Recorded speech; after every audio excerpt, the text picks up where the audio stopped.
Have you ever tried a mechanical keyboard? I've been trying these for the last 2 or 3 months, and I think you might be missing out on something.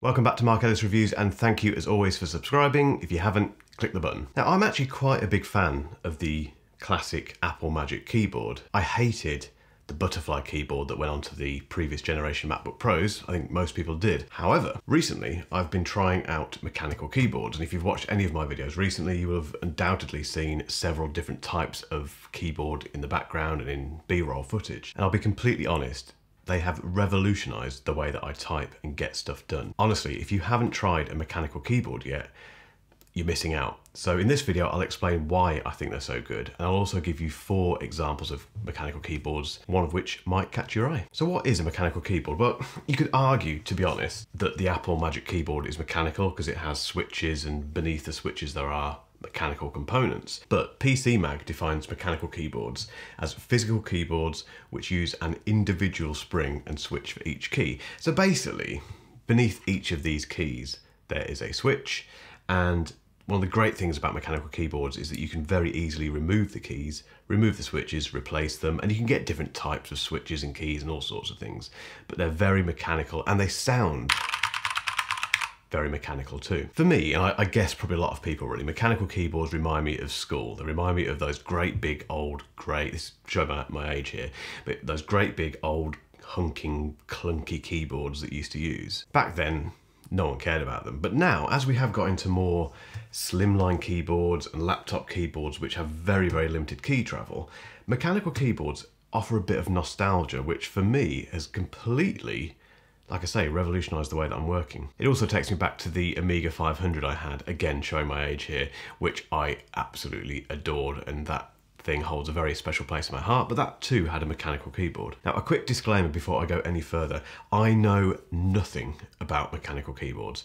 Zero. Before I got into the world of mechanical keyboards, I didn't do any reading up on them, and I'll be completely honest, I haven't since. I've not looked into all the different switches that are available for them. I have made sure that I've got a broad range of types of switch in the studio to play with, just to give you some meaningful feedback on, but yeah, I don't know anything about them at all, and I don't really care, if I'm honest. Like anything, I'm far more interested in, will this piece of kit make me happier? Will it make me more productive? And how does it feel to use on a daily basis? So this video is totally free of detailed comparisons between switches and stuff, because I'm not interested in that. You may not be interested in that. If you're not, carry on watching. If you are interested in that stuff, you probably need to watch a different video. So this is a complete novice's opinion and experience of about 3 months of using mechanical keyboards. So it does feel weird at first, there's no getting away from this. And the biggest difference you'll notice 100% is that key travel. So key travel is basically when you press your finger down on the key, it's how far it goes down before it registers a key press. And typically on most mechanical keyboards, it's quite long. And that demands a fairly different typing style. So you've got to be more patient, you've got to be more accurate with your keystrokes, and you've just got to be not quite as lazy as I am typing. Over the years, I've become a very lazy typist. I've relied on autocorrect and things to just sort out the mess of bashing that I'm doing. But you don't really get away with that with a mechanical keyboard. It's pretty unforgiving. You know, as you're tapping away, you have to be accurate. Don't let that put you off. When you first get a mechanical keyboard, you might possibly think, I've made a mistake here. Don't let that put you off. Stick with it, because I did, and there are some serious upsides. Firstly, it will make you a better typist. Like I say, I'm an incredibly bad typist. I can type fast, but I'm not very accurate, and I've got very lazy over the years. As I've been using these for a couple of 2 or 3 months, I've really improved the way that my fingers dance across the keyboard. And yet, like I've mentioned before, you'll make lots of mistakes to begin with, but actually, there's something about these keyboards that trains you to become a better typist. And the best thing about it is that that happens completely without you realizing. And I only realized a couple of weeks ago actually that I am a better typist now. I make fewer mistakes. I haven't consciously made myself a better typist. The only thing I can put it down to is the fact that I've been using keyboards like this over the last, like I say, 3 months. So if you want to become a better typist, which is a great thing because it means you'll make less errors, which is important, but also you'll get work done more quickly. Who doesn't want that? You know, who doesn't want to finish the day a bit earlier?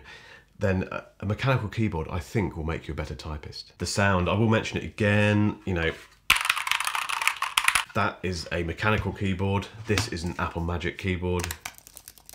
There's no comparison, to be honest. And a lot of people have compared the sound that these make to this kind of ASMR thing where people like listening to certain sounds and stuff and it makes them relaxed, and there's a kind of meditative kind of thing going on there, which is pretty cool. Not for me personally, but yeah, there's something there, and there's something subconscious that the sound does, which for some reason makes me enjoy typing more. It's just very addictive, and yeah, it makes me want to do stuff with this keyboard. And the net result of that is that I get more stuff done. It's great. Now there's a downside with this, which is that they are noisy.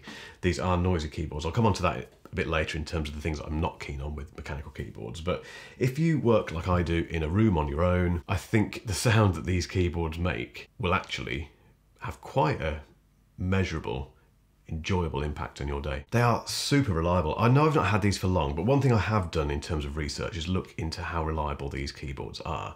And without a doubt, they have very loyal followings. And part of the reason for that is because people recognize that they are just so reliable. They go on and on and on.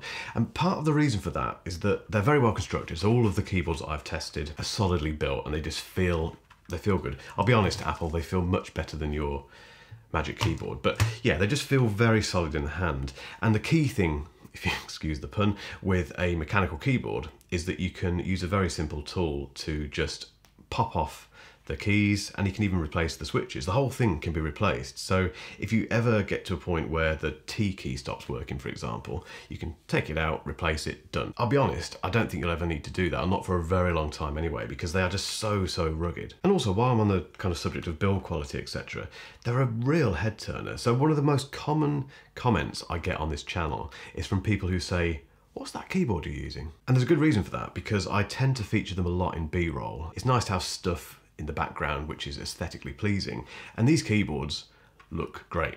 They just do, and people seem to pick up on that, so that they're a real head turner in that respect. So for example, in this shot now, you can just about see a keyboard down here somewhere. I can guarantee if I hadn't been talking about keyboards, someone would probably have said, "What's that keyboard you're using?" Downsides, very quickly, they're not for everyone at all. You know, if you love the Apple keyboard and if you just use your laptop, then you're not going to be interested in mechanical keyboards, to be honest. The other reasons they're not particularly for everyone, again, is that noise, and they're loud. There's no getting away from it. You can get certain switches that are a bit quieter, but generally speaking, yeah, mechanical keyboards are pretty noisy. So if you work with other people, if you have one or two or a whole bunch of people in the same office as you, then you're not going to make many friends, to be honest. If you're typing away there like this, people are going to get fed up with it. The other problem is you cannot use these keyboards on Zoom calls. And let's be honest, we all do this. I do it. You're sitting there, you know, it's not your turn to speak, you're kind of sitting back, you're not that particularly interested in what's going on the call, and you want to bash out an email quickly. You can do that with a keyboard like the Magic Keyboard because it hardly makes a sound, basically. You cannot do that with a mechanical keyboard. You can't do it surreptitiously, it just makes a horrible racket. And lastly, there's the technique you need to develop to use these keyboards, and this won't be for everyone. Like I say, I seem to have somehow got used to using them, and I've become a better typist for it, but I appreciate that won't be for everyone. Some people will get their mechanical keyboard, get fed up with the fact they keep missing keys and hitting the wrong key and all the rest of it, and probably give up. And I understand that. It's an acquired taste. They're the only downsides, really. I tried to put together a list for this before the video, and I cannot think of any more downsides about mechanical keyboards. Very quick note on RGB lights. So this is a feature which most mechanical keyboards have as an option. You can add it on, it adds a bit to the price. And all it is basically is an LED light that's, I think it's LED anyway, that sits on the switch behind the key and illuminates the key. You get that on laptops, you get it on lots of keyboards.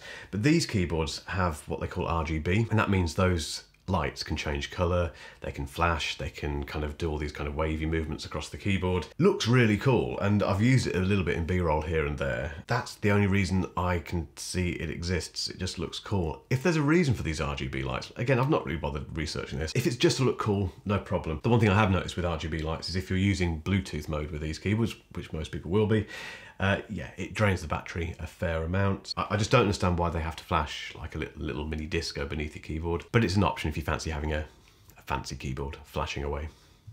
So I've been testing 4 mechanical keyboards over the last few months, and I've got a favourite which I'll come to last, but let's go through the current ones. So the first one is the K2. This was the first mechanical keyboard that I got my hands on, and it's fantastic. I tested it with the brown switches and it just immediately hit the spot for me. It was a little bit, took a bit of getting used to begin with, like I mentioned before, but out of all the keyboards, it's probably one of the most approachable, I think. It's only, I think, about $69. It's a bargain, I think. If you want to get into mechanical keyboards, the Keychron K2 is a great first stepping stone. The next one is the Keychron K3.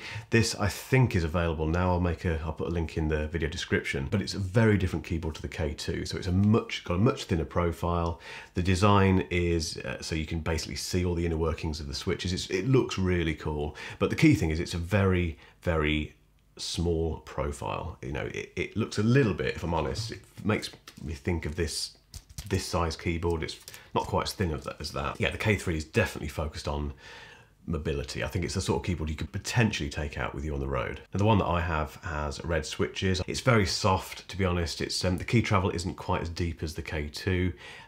I'll be completely honest, if you're really into the Magic Keyboard from Apple, then the K3 is probably the best one to go for, and it's just a really cool looking keyboard. We then have the EpoMaker GK96XS. Now, EpoMaker do make some incredibly highly designed keyboards. I think the GK96XS is probably their more reserved design, if you like. But I really like it. It's a great keyboard. I've got Gateron brown switches on mine. The key travel is actually pretty good, to be honest. It's not too deep.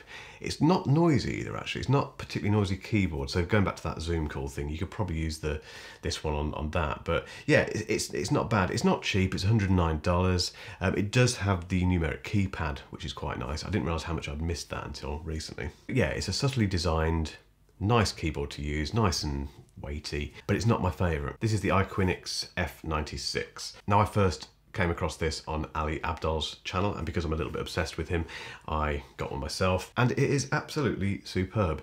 It's not cheap. I think the version I got was nearly $250 because I spec'd it up and got the RGB lights, which are a bit pointless, and everything. It's, out of all the keyboards, it feels like a tank. I can't get this across in the video, obviously, but it's very heavy. Very, very heavy. It's just a wonderfully designed piece of hardware. I genuinely think, I wouldn't recommend you try this, I genuinely think I could run this over with my car and it would be fine. Nice key sound. Key travel, again, it's not the sort of thing that's going to put you off. It's not really, really deep. It's just nice and approachable, really. It also has that number keypad, which again, I didn't realize how much I missed that until recently. Having those numbers there is really just useful. It's not a budget option by any means. I'd recommend probably easing yourself in with perhaps the K2 or the K3 first.